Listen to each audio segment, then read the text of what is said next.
So today we're going to discuss the actual execution of escaping the time for money trap in your practice. And that consists of three major steps. So that's automate, collaborate, and delegate. Okay, so the first step is to automate. So we're going to automate the things in our practice that are stable, consistent, reliable, and predictable.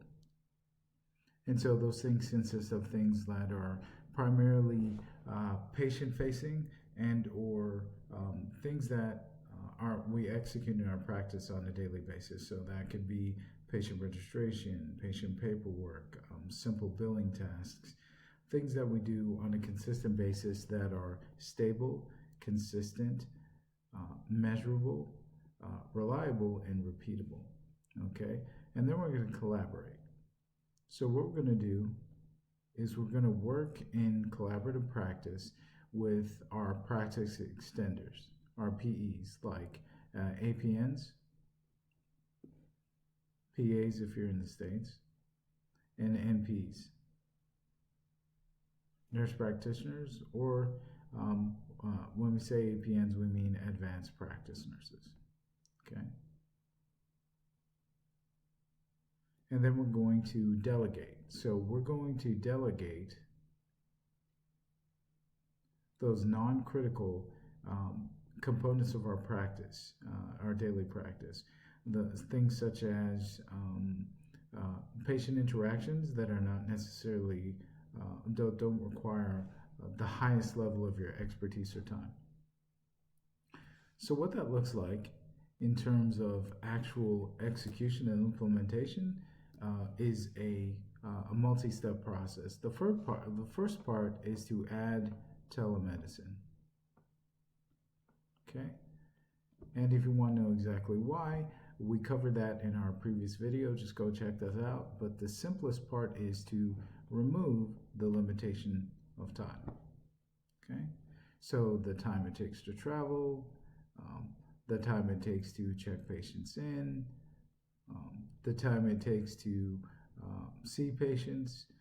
We're going to be able to automate those elements to remove the time barriers. Okay, and so what we'll do is we'll automate, say, patient check-in. So an example of this is the patient no longer needs to travel. They're engaging you via telemedicine, so they may see an advertisement for your practice. Okay, now rather than getting on the phone now and making a phone call, what they can do instead is skip this entirely, and they can go to your telemedicine landing page, whether it be on your website or it's a landing page or a portal like we provide in EMedicine Healthcare. Now they can schedule a visit directly with your practice. So no more time taken to call or speak with a member of your staff. It's not necessary anymore. They can fill out all the critical documentation online. And here's an interesting part. Now what you're able to do is you're able to actually receive payment at time of scheduling. So if you're in the States, what you might do is you might have a $100 copay, or that may just be the cost of your service. And so, you can capture that as a requirement of scheduling.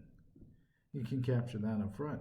They can complete documents via DocuSign, and those can be sent, copies can be sent directly to your practice. And our system does that with no integration. All you need is an email on your part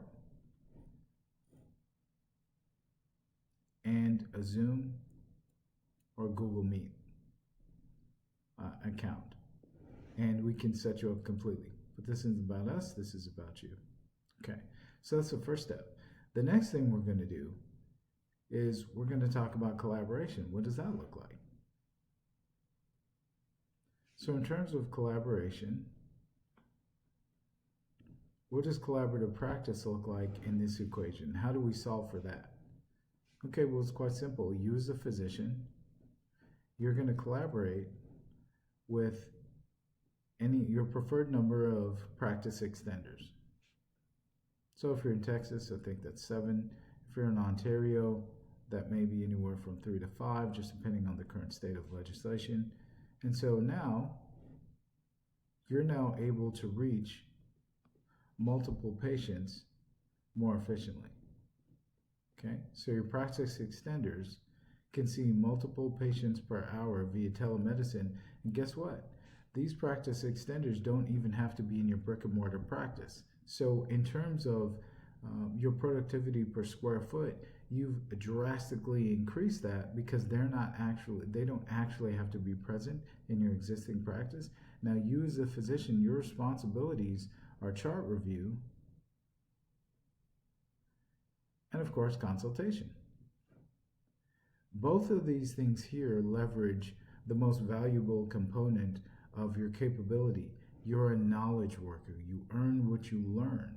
If you have any question about the utility or the value of your medical expertise, you should just take a look back at the cost of medical school, and that'll give you a nice starting point for the value of your knowledge and how it should be applied. So rather than focusing on what you do, you're now focusing on what you know. And you're passing that on to your practice extenders and supporting them in treating your patients. You're now able to do so at scale. So that's collaborating, right? Now, an element of that collaboration is delegation.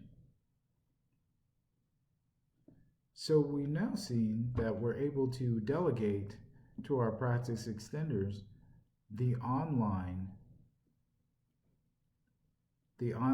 portion of our practice, right? So we have already identified that patients can now come in and engage with us directly with little to no delay. And so we streamline the patient engagement process for them so they see an ad and they can come in and they do the work of registering themselves.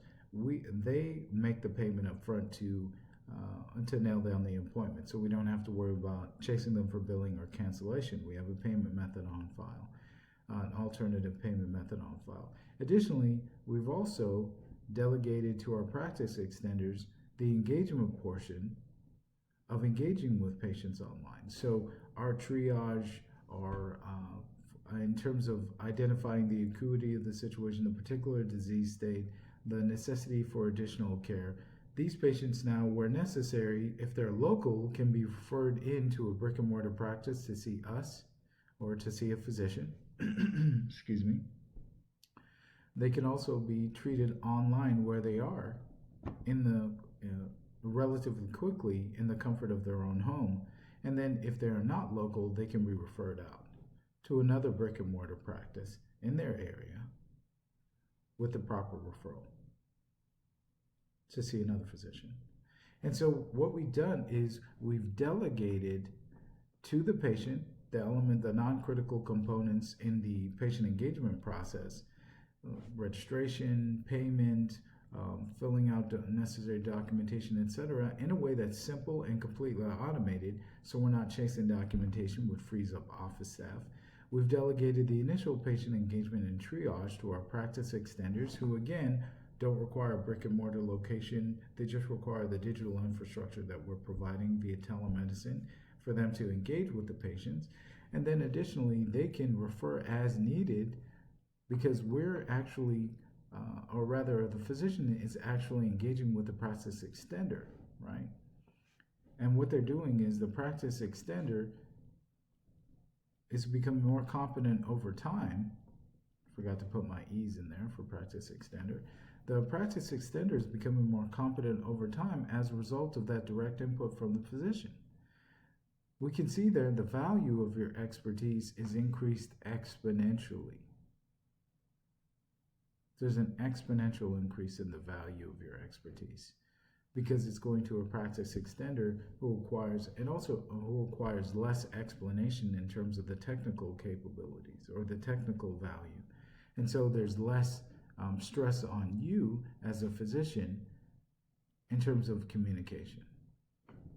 because your communication is higher value and more easily understood by these practice extenders. And that value is then communicated to your patients. So that's the at least the initial element of obviously delegation, collaboration, and then obviously automation. And what we'll do is in our next session, what we'll do is go a little deeper on all of these various components, and we're going to tie it all together, and we're going to show you how to evaluate the inputs into your practice and the general workflow to see what elements you have to automate, collaborate, how you collaborate, and how you then delegate those specific tasks, identify those to be delegated, and delegate them effectively to your practice extenders.